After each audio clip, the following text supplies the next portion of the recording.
We'll discuss a little about the mitzvah of Tzitzis. Let's put the light on. The Gemara tells us in Menachos, on Daf Lamed Tes Amid Beis 39b, it talks about what type of garments are obligated in the mitzvah of Tzitzis. We know there's a mitzvah, the Torah tells us to wear Tzitzis on a four-cornered garment. We put on Tzitzis, we put on fringes, strings. Is there any limitations in terms of what type of garment? Is any four-cornered garment obligated, or does it have to be made of a specific material? Is there a biblical obligation, a rabbinical? How does it work? So the Gemara tells us in Menachos Lamed Tes Amud Beis, Rav Nachman says that on the Torah level, we're only obligated to put tzitzis on a wool or linen beged. A wool beged or pishtan, a wool or linen beged requires tzitzis min haTorah. Other begadim, other fabrics, i.e. silk, goat's hair, or what have you, require tzitzis on the rabbinical level. The Rabbi said also you should put tzitzis on, but in haTorah it only applies to wool and linen. And the Rava disagrees, and Rava says that we'll get an exception. We'll see leather will be exception on the next page in the Gemara, but any of those garments mentioned besides leather are obligated min haTorah. Or whether it's cotton, wool, silk, you have a mitzvah min haTorah of putting tzitzis on the garment. And this machlokas in the Gemara, Rav Nachman and Rava, is a machlokas Rishonim, Tosfos, and the Rambam and the Rif. So the Minhag Ashkenaz, we follow the Rava's opinion that even cotton begadim, even non-wool and linen begadim are obligated in haTorah, and the Mechaber goes with the Rambam in accordance with Rav Nachman. To fulfill your mitzvah in haTorah of tzitzis, you need wool and linen. So, my nafkamina, what's the difference according to the Ramah, the Mechaber, Rav Nachman, Tosfos, and Rambam? So one clear nafkamina is if you wear a cotton beged and you put tzitzis on, according to Rav Nachman, you only get a mitzvah midrabanan. According to Rabbi, you get a mitzvah in haTorah. Therefore, leads the poskim to conclude that if those who follow the Mechaber, the Sfardim, they would be obligated lechatchila to wear wool and linen, because if they only wear cotton, they're only fulfilling a mitzvah midrabanan. So in order to make sure they fulfill the mitzvah in haTorah, you have to go with the Rambam and Rav Nachman, and therefore Sfardi have an obligation to wear wool and linen, but Bnei Ashkenaz don't. There's no difference according to the Ramah. If you wear a wool garment or a cotton garment, you get the same mitzvah min haTorah.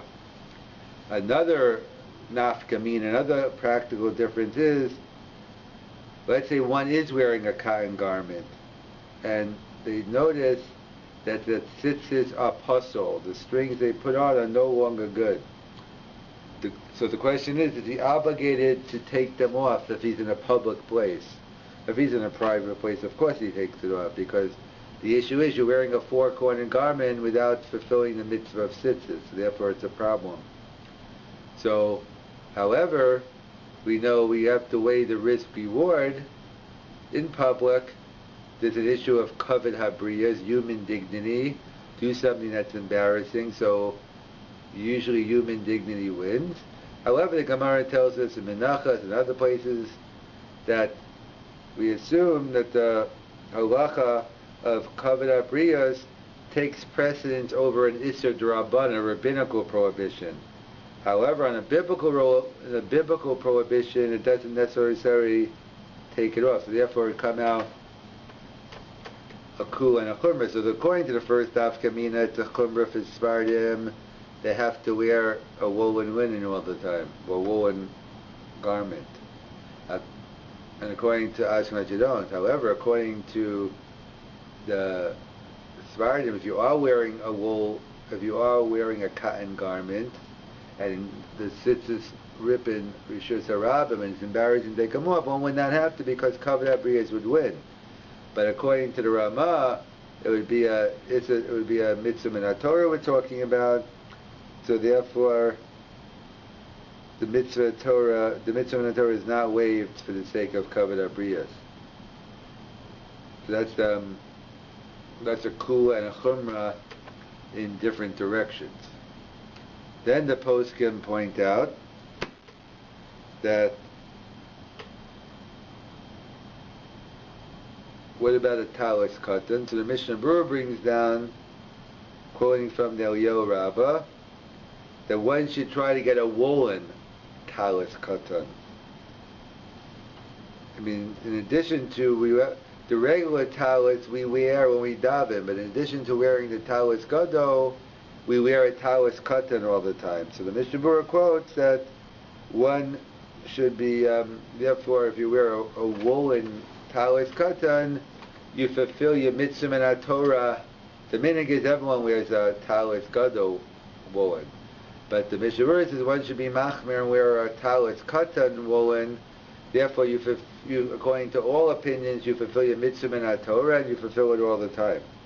That being said, in the Ma'aser Rav quotes that the Vilna Gaon apparently wore a talis katan of cotton. His talis katan was cotton and not wool. The question is, why not? Why wouldn't the Gra be machmir and go with the wool? So the Siach Eliyahu claims an interesting observation, that the Vilna Gaon did not wear a woolen talis katan because during his days the undershirts they used to wear were made of linen. So whatever the pragmatics were, he didn't want to put a wool talis katan on top of a linen undergarment, even though strictly speaking you only violate shatnez if it's woven, but he was machmir not even to put one on top of another. So that's what the Siach Eliyahu claims, why the Vilna Gaon was not mahader to wear wool. The Chazon Ish gives a different reason. The Chazon Ish says that the Vilna Gaon wanted to publicize that the halach is like the Ramah, at least if you're b'nei Ashkenaz, and that one can fulfill the mitzvah min Torah with cotton. So the bottom line is the minhag hagra was to wear a cotton talis katan, and I think b'nei Brak, maybe the Chazon Ish, I'm not sure if he did or not, but he quotes the reason. But there are many, so the Mishnah Berurah quotes to be machmir, and Ramosh has many tshuvas on being machmir for the talis katan. In fact, that's a famous picture of him in the Catskills wearing his talis katan over his jacket or shirt in the boiling hot summer. And however, the minhag of the Vilna Gaon and others was not to. So that's the machlokas. Machaber Ramah, Tosis Rambam, ultimately the Machlokes Rav Nachman, the Gemara. As I said, so according to Rav Nachman, only min Torah, wool and linen, and according to Rava, all garments. However, even according to Rava, agrees, as the Gemara tells us on Memam Beis, that a garment made of leather, or even robe, the majority of leather, does not require tzitzis. So what's pshat in the Gemara? And then when do we pass in like this Gemara? So the Rambam and the Shulchan Aruch paskin that a leather garment is exempt from the mitzvah of tzitzis. Not only exempt min haTorah by cotton, but it's exempt completely, even midrabanan. So we paskin a leather garment. You can wear a four-corner leather garment, and you are not obligated in tzitzis. Where do we get that from? What's the source of the Gemara? So Lavush says, because it says Al-Kanzeh Bigdayim, and Beged is referring to the mitzvah of tzitzis, and that denotes a garment made of a woven fabric. That's how the Lavush learns. The Aruch HaShulchan learns that the pasuk regarding Tuma, the laws of Tuma, it says, O Beged, O Or. either a garment or leather. What does that clearly imply? That leather isn't a garment, because if leather was a garment, it wouldn't say a beged and or. So therefore, whatever the source is, whether it's al kande bigdeihem, which implies it says to be a woven fabric, or like the Aruch HaShulchan writes that beged or excludes or. Either way, everyone agrees a leather garment is exempt from the mitzvah of tzitzis. However, there's a interesting machlokes among the contemporary poskim. Rav Tzvi Pesach Frank in the Tshuvas Har Tzvi versus Hagon Rav Moshe Feinstein in the Igros Moshe. What is the issue about what? So the Gemara says that leather is exempt. So Rav Tzvi Pesach Frank writes, what does the Gemara mean that a four-cornered garment is exempt? That's only if it's made out of large pieces of leather. However, let's say you take the leather, you cut it up, and you form it into a garment. Somehow it's woven, or you put it together. If it's woven, if you weave it with strands of leather, so if Tzvi Pesach Frank says that garment is chayev in tzitzis. He says any garment that is woven, regardless of the material, is considered a beged. The reason why the Gemara exempted was only because it was a sheet of leather. And therefore, he says, halach l'maisa in terms of the synthetic plastic-like materials. So he says, let's say a four-cornered garment made from large pieces of plastic, that you'd be exempt from the mitzvah of tzitzis since it's not woven. However, the same garment woven from nylon or polyester thread, that would require tzitzis since it was woven. That's the whole mesh thing. So according to Rav Tzvi Pesach Frank, even leather, anything woven is chayiv. And tzitzis, Rav Moshe disagrees and says it's a broad exemption. All leather or synthetic garments are exempt from tzitzis. It's not classified as a garment, even if the garment is woven. And therefore, Rav Moshe writes, one cannot fulfill his mitzvah of tzitzis if you use a polyester talis, because that is the same din as or. It would come out then, interesting, according to Rav Moshe, let's say you're wearing leather talis, which I don't think exists, but a polyester talis on Shabbos, in Rishus HaRabim, in a public place on Shabbos, assuming no Erev, you might be in violation of the prohibition of carrying, because even though the garment wouldn't be considered carrying, but according to many opinions, the unnecessary tzitzis that you have because you have no mitzvah of tzitzis are considered a masoi. In fact, there's an interesting shaila regarding gerus, conversion, that let's say a ger, we know for a male you need mila and tefillah. So let's say you're below tavel. So pashtus, you're not Jewish yet. However, there was a famous shaila in Yerushalayim about 150, 200 years ago where someone did the mila, but it took a while to heal, and became Shabbos. So he went to his Rav. I think Rav Yosef Salant was out of town. He went to Rav Asher Lemo, and he said, yeah, you have to machal Shabbos. You're still a guy. And when the base in Yerushalayim heard, they went crazy. The minig is that a ger shema below tavel does keep Shabbos. And they sent the letter to the Binyan Tzion, Rav Etlinger, and he wrote, yeah, you're right. Really, strictly speaking, ger shema below tavel isn't Jewish. However, the minig is to keep Shabbos. Why we have historical precedent.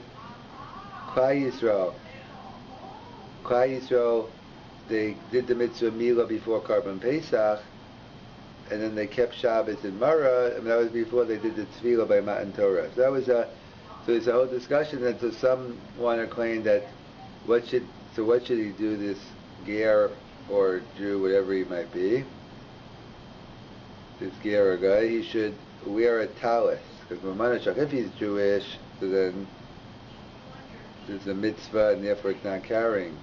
But if he's not Jewish, so then it's a masoy, and therefore if he has to machal Shabbos, he can. Regarding that issue, the Gemara talks about the size. On Daf Mem Aleph, the Gemara talks about It has to be large enough to cover a child's head and most of his body. Rosho v'ruvo. And any garment smaller than this may be one without tzitzis. In other words, you're not chayiv in tzitzis. Practically speaking, the post can point out, many of our talis katan today are really, don't even fit this year. That's a separate question. So the Brisa tells us that, let's say one puts tzitzis, woven, if you put woven tzitzis on a linen garment, we know it's shatnez. So let's say the garment is smaller than the so if the bizman, when you had the tchela, so we had the mitzvah, we had the mitzvah where aseh dochelos aseh. So therefore it would be okay. But today you'd be in violation of the Yisur of shatnez. Since the garment is exempt from sit, that's in general, but if you're wearing a garment which is smaller than the shear, so therefore you're not chayiv in tzitzis, and therefore you attach tzitzis which are wool to linen garment, there's no mitzvah and you're in violation of shatnez. The Rama writes in the Darkei Moshe that many people wear, as I mentioned, a talis katan that's too small, therefore it's best not to make the bracha on the talis katan, you should make it on the talis gadol, or hear someone else do it. And as well, the Mishnah Berurah points out that although it's not used to wear a 4-quarter garment smaller than the regular shear, however, on Shabbos it could be an issue, as we mentioned, because maybe you could be in violation of Otzah because the strings that are going down are considered a masoi. So the Mishnah Berurah says one should be careful not to go outside, not to wear these tzitzis that are too small. But he says this is like wearing a garment which doesn't have kosher tzitzis on it is considered an act of otzah. So too, tzitzis attached to a small garment, he thinks is also a problem.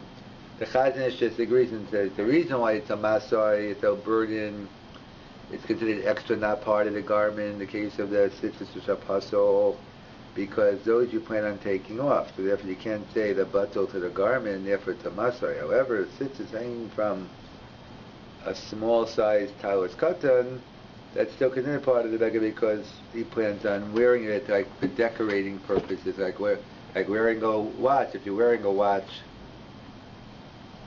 for decorative purposes, so it's not an issue. It's a discussion wearing a watch just for usage. Whether if you don't have an Erev on Shabbos, that's a separate discussion. So these are some of the inyanim, a couple of the inyanim on tzitzis, which garments are obligated according to. You have a machokas, Rav Nachman, the machokas in the Rishonim, whether it's limited, the biblical mitzvah is limited to wool and linen. That's the minhag Sfarad. Ashkenaz says no, even Khan begadim, and there's a ku and a chumrah. It depends how you look at it, but according to Sfardim, one has to wear a talis katan, which is wool, to fulfill the mitzvah in the Torah. And on the reverse side, if you're wearing a woolen cotton garment and the strings became puzzled, Rishus Harabim, so it's much easier according to the Sfardim because Gadol Koved Abri Shadocha Issa D'Rabbanan. But we might be done with the Raisa, so that would be a question in terms of the Minhag Ramah. And even though the Mishnah Berurah writes to wear a woolen baguette and Moshe, nevertheless the Minhag Agra wasn't. Different reasons given because he didn't want to mix wool and linen, or he wanted to educate people. And we said even Rav agrees that when it comes to or, you're exempt. It's the machokes Rav Tzvi Rav Moshe. Let's say you take a leather garment and make it woven, or practically today plastic or nylon. So according to Rav Tzvi Rav Yechayev, and since according to Rav Moshe, one would not be permitted. They're not considered kosher, and therefore wearing a tzitzis on Shabbos could be a problem. And we said most people don't wear the shear big enough for a talis katan, and therefore you should make a bracha on the talis gadol, and therefore you should make sure you don't mix wool and linen because you just have no mitzvah, you only have the Yisur of shatnez. Machokas Mishnah Berurah, if it's Chazon Ish, everyone agrees if you're walking outside on Shabbos and your tzitzis are pasol, so you have to take the tzitzis off. It's an act of otzah, but the Bishabur says so too if you're wearing a garment like Tawas cotton that's too small, and Chazin says no, because in that case you plan on leaving it out. It's like for decorating purposes, but regarding the pasta one, you plan on removing it, so therefore it's considered hotzah.